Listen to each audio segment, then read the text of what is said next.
Un día comenzaron a llegar. Arribaban de todas partes.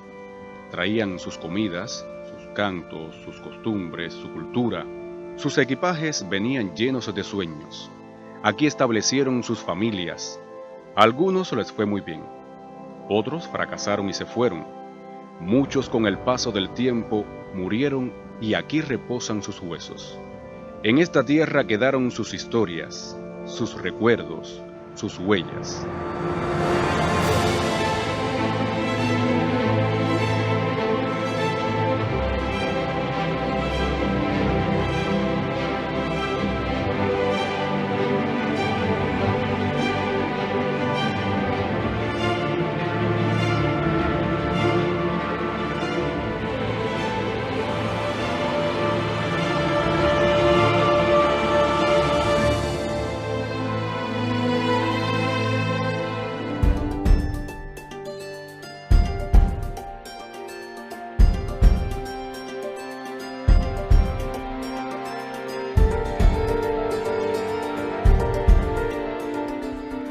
La actual Isla de la Juventud, que por mucho tiempo se llamó Isla de Pino, es la segunda isla en importancia e incluso después de las Antillas Mayores, una de las de más extensión en el Gran Caribe. Eso promovió la presencia de un grupo importante de norteamericanos acá.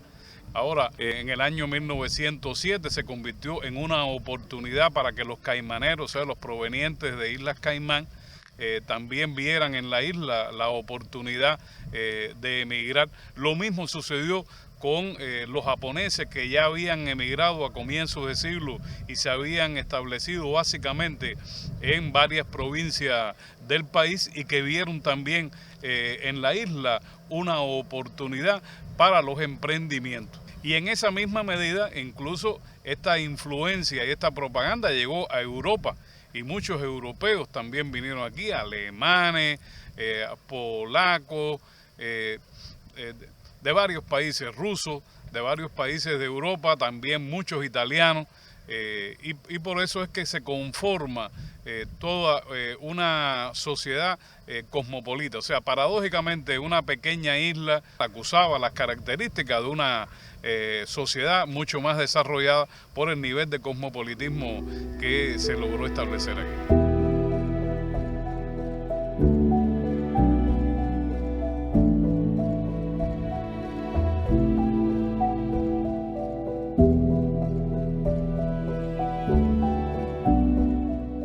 Los poblados tenían las características del lugar de procedencia de las compañías promotoras. Por ejemplo, la primera gran compañía que promueve este negocio fue la que fundó el poblado de Columbia, que fue una de las más prósperas y que había incluso llegado a construir hasta un cementerio.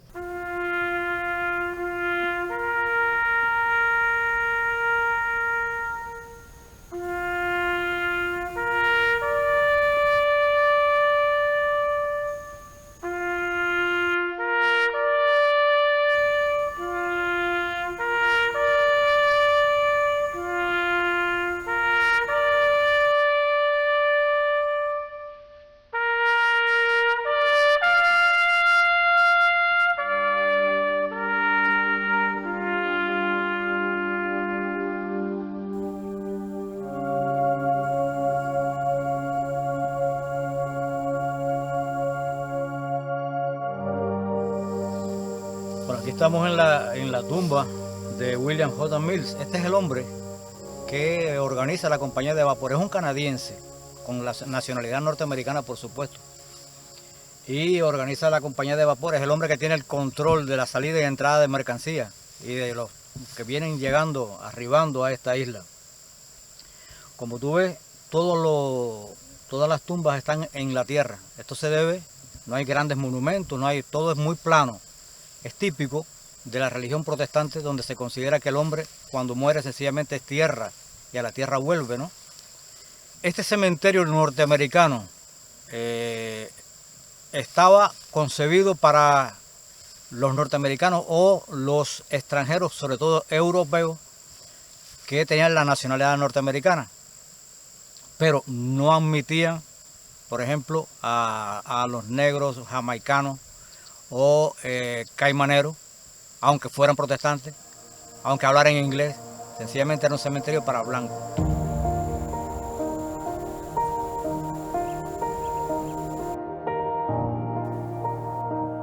Vamos a buscar la tumba de Ocelia Kelm.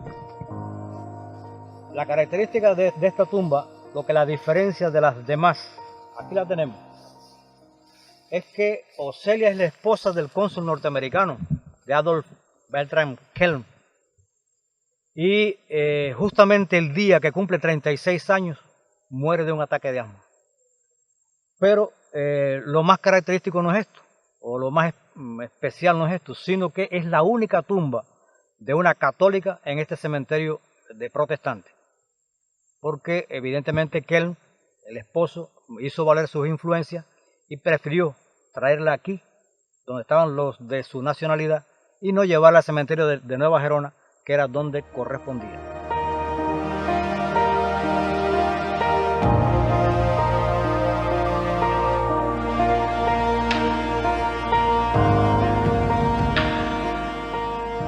Observa un detalle, esta es la única tumba en este cementerio que no tiene estos monolitos trabajados. Es una piedra rústica, a diferencia de todos los demás. Esta tumba guarda los restos de Mary Tanny Wick Sachs. Esta era la dueña de Playa Bibijagua. Y como todos los cementerios, tiene una historia muy especial. Esta mujer es muy rica y vive muy sola.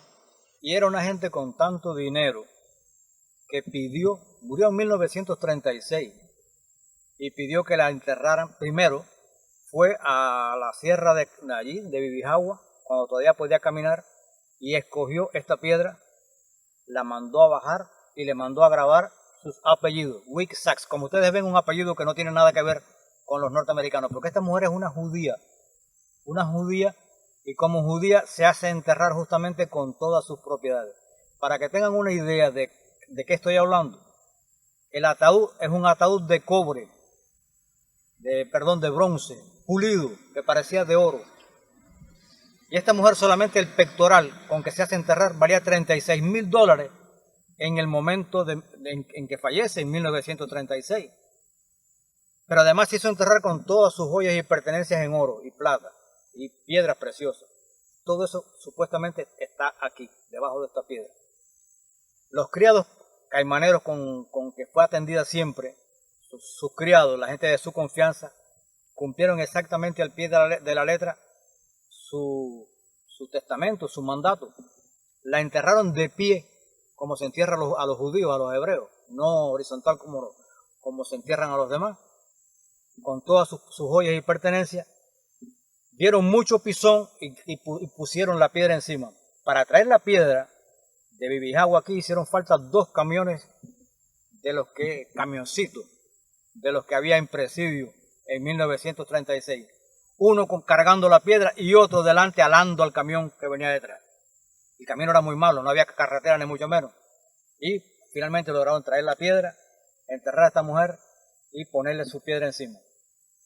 Lo curioso del caso es que hace poco tiempo tuve la posibilidad de visitar este lugar con equipos de detección de metales de alta tecnología y ahí debajo no hay absolutamente nada. Eso significa que alguien se llevó la riqueza. ¿Cómo? No puedo imaginarme. Tiene que haber llegado por debajo de la tierra porque, como ustedes ven, todo aparentemente está intacto.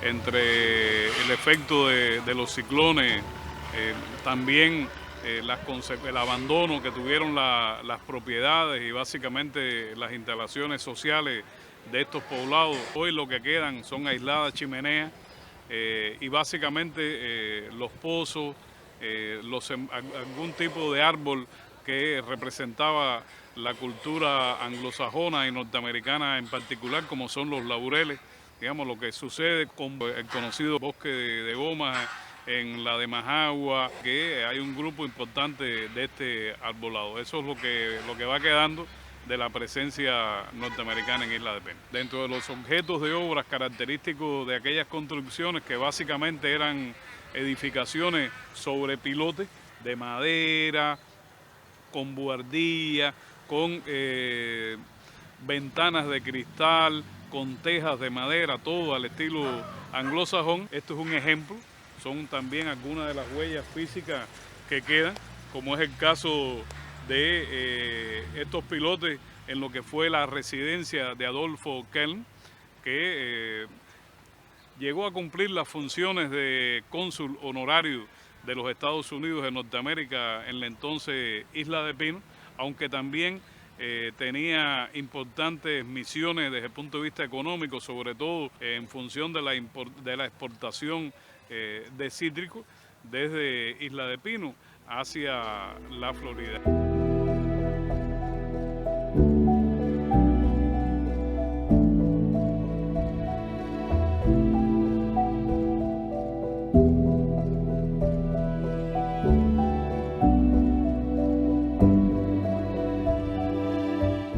Los norteamericanos llegan a partir de 1901 aproximadamente. Llega un primer lote, inmediatamente después llega el segundo lote, que es el que funda Colombia. Ellos dejaron toda una cultura de árboles, de frutales, trajeron muchas propiedades, muchos árboles propios de su cultura y enseñaron un tipo de agricultura distinta a la que había sido la tradicional en esta isla.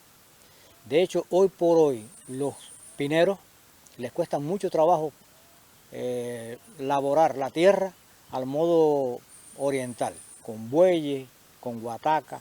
El pinero no entiende ese tipo de producción. Lo suyo es mecanizar la tierra, trabajar con tractores, con gradas, con grandes... Y eso es una herencia de los colonos norteamericanos, que tuvieron un gran desarrollo en esta isla. Para que tengas una idea, había una gran exportación de pepino fresco. Se recogían en la mañana y al terminar la mañana, antes de llegar a la tarde, ya estaban en Nueva York. Había un aeropuerto que se creó en Santa Fe y se exportaban directamente hacia allá. O sea, hubo toda una vida económica muy fuerte, muy intensa, heredada de este grupo de inmigrantes.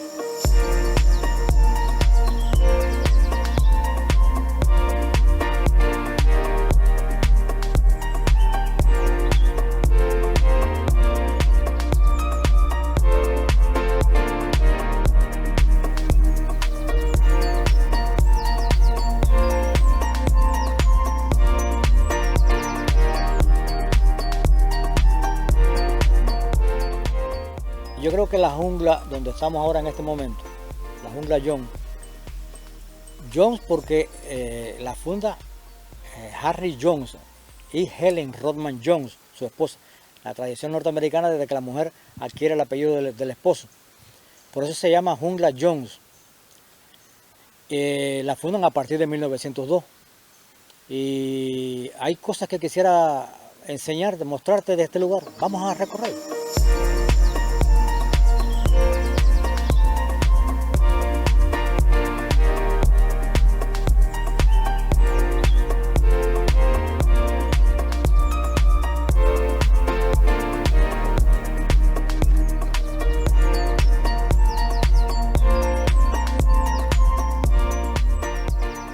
Estamos llegando a la ruina de la Zapata, donde se asentara el matrimonio de Helen de los Jones, quienes fundaron en 1902 este jardín botánico. Ellos, a diferencia del resto de los inmigrantes norteamericanos, no se dedicaron a la toronja ni a la naranja, se dedicaron a crear un jardín botánico y persiste todavía bastante de lo que ellos lograron enraizar en este lugar. Este jardín botánico que ellos crean, lo crean con la ayuda del Departamento de Agricultura de los Estados Unidos y a través del mismo por carta se comunicaron con otros jardines botánicos del mundo y empezaron a recibir en sobre semillas de muchísimas especies distintas, que es lo que va gradualmente enriqueciendo aquella idea inicial que asentaron en este lugar. En 1938 sucede que tienen ya el automóvil, un Ford, cargado de frutos para llevarlos al mercado. Ella está montada en el carro, él baja y le da cranque, que el carro de aquel tiempo hay que darle cranque para arrancarlo, y no se ha dado cuenta de que tiene una velocidad puesta. Cuando da cranque, el carro arranca, salta y lo revienta contra la pared de la casa. Ella está dentro del carro, no puede hacer nada, no puede mover el carro no arranca, y lo ve fallecer debajo de las ruedas del carro. Me imagino el momento terrible que tiene que haber sido para ella, en esta soledad, esa situación. A partir de ese momento, Helen vive sola en este lugar.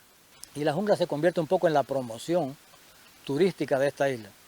Para que se tenga una idea, en 1956, por aquí pasan más de 1.500 turistas. 1.500 turistas que dejaron cuando menos $1. Y sin embargo sabemos que Helen jamás tuvo cuenta abierta en ningún banco. Ese dinero ella siempre hacía que se le pagara en metálico, no en papel.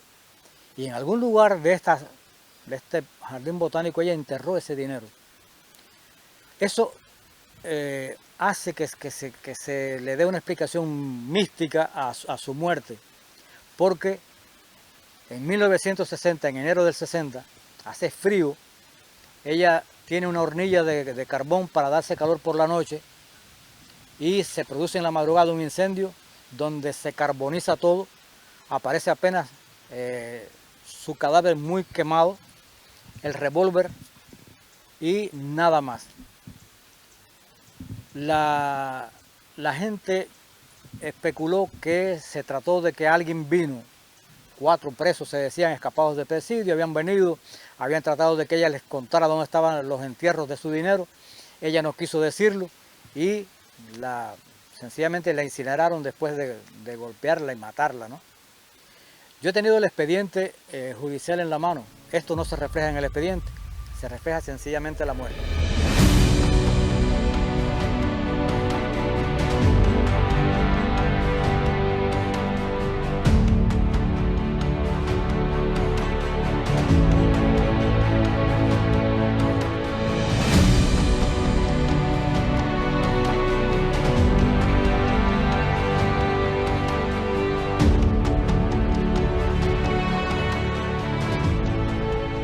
Wheeler trajo la cerámica a esta isla.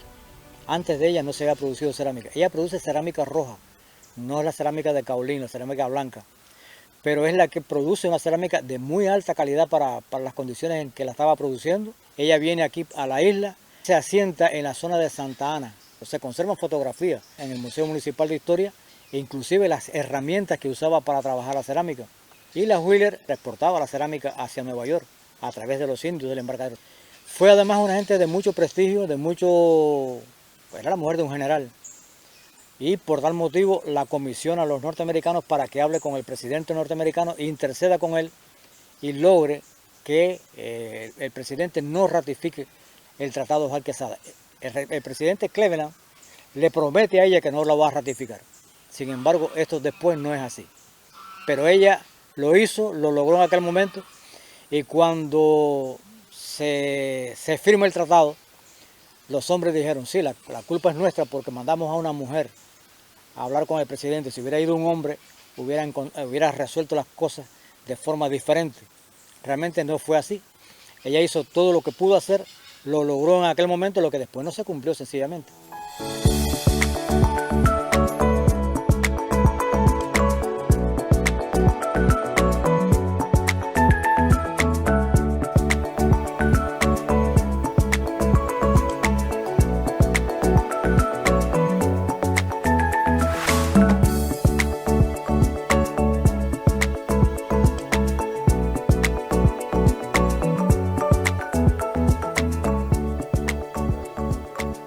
Mis bisabuelos eran originarios de Italia.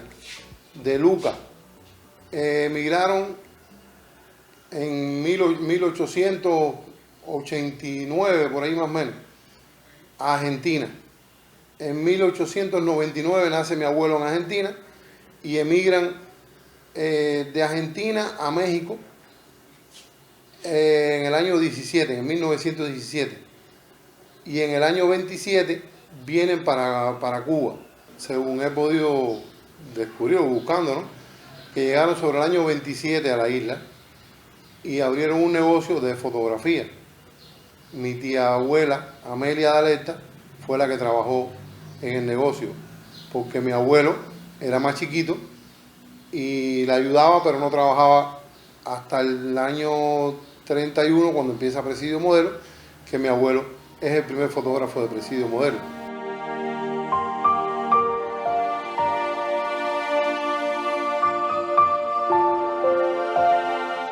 Abuelo conoció y hizo muy buena amistad con Pablo Latorriente Bravo, eran muy buenos amigos. Eso le sirvió que cuando Pablo Latorriente Bravo vino a hacer el libro, o sea, hacer las indagaciones sobre todos los abusos que había en el presidio, Abuelo le sirvió de fotógrafo y lo ayudó con muchos datos que registró Pablo Latorriente Bravo después en sus libros.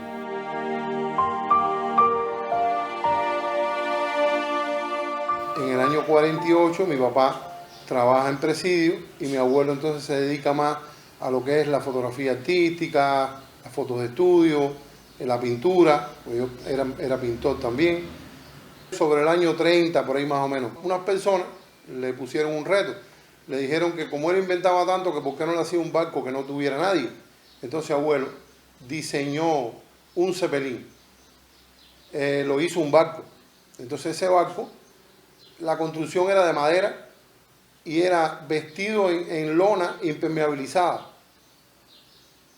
Dentro tenía escenas de combates de pirata, como era pintor, le pintó escenas de combates de pirata. Y la otra innovación era que el motor era de gasolina. Cuando ellos calentaban el motor, cerraban la gasolina y le inyectaban petróleo. Y así ahorraban combustible. Porque ellos intentaron viajar a Batabanó, hacer viajes a Batabanó. Pero la compañía de vapor les impidió que pudieran hacer cualquier tipo de negocio de eso, de transporte de pasajeros y mercancía. Entonces el barco lo dejaron hundirse ahí frente a lo que es hoy en día el varadero de donde se reparan los barcos aquí en la isla. Por los años en que ellos llegaron, como fue el primer estudio fotográfico que se creó en la isla de Pino, casi todas las fotos que se hacían y que se quedaron, que están registradas hoy en la historia de la isla de Pino, es o hecha por mi tía Amelia, por mi tía abuela Amelia, por mi abuelo o por mi papá, porque eran los fotógrafos que habían establecido. O sea, de las cosas más antiguas, casi todas esas fotos son de ellos.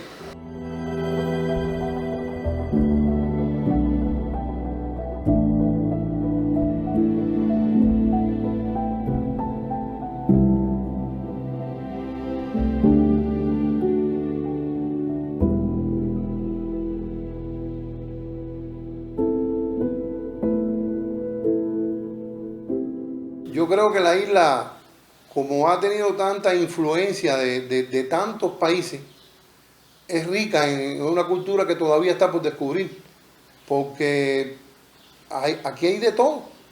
Aquí ha habido de rusos, ha habido polacos, ha habido húngaros, italianos, como estamos hablando de mi bisabuelo, y todas esas culturas se han fundido y casi no sabemos de dónde son muchas de las cosas que tenemos, que casi son únicas en Cuba, porque como somos una isla, tenemos otras características que no son las que tienen otro lugar de Cuba. Por eso es que somos ricos, por lo menos en respecto a la cultura. Y está la cultura caimanera también, que al final ellos eran también como descendientes de ingleses y eso es cultura inglesa.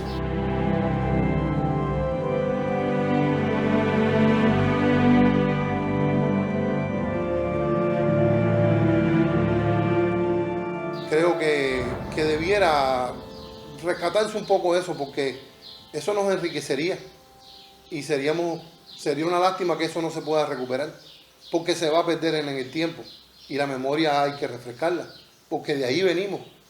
Todos tenemos, por lo menos los pineros nacidos, los primeros pineros, somos descendientes de algún extranjero que tenía una historia distinta. Y si se pudiera rescatar ese tipo de historia sería maravilloso para la historia de la isla.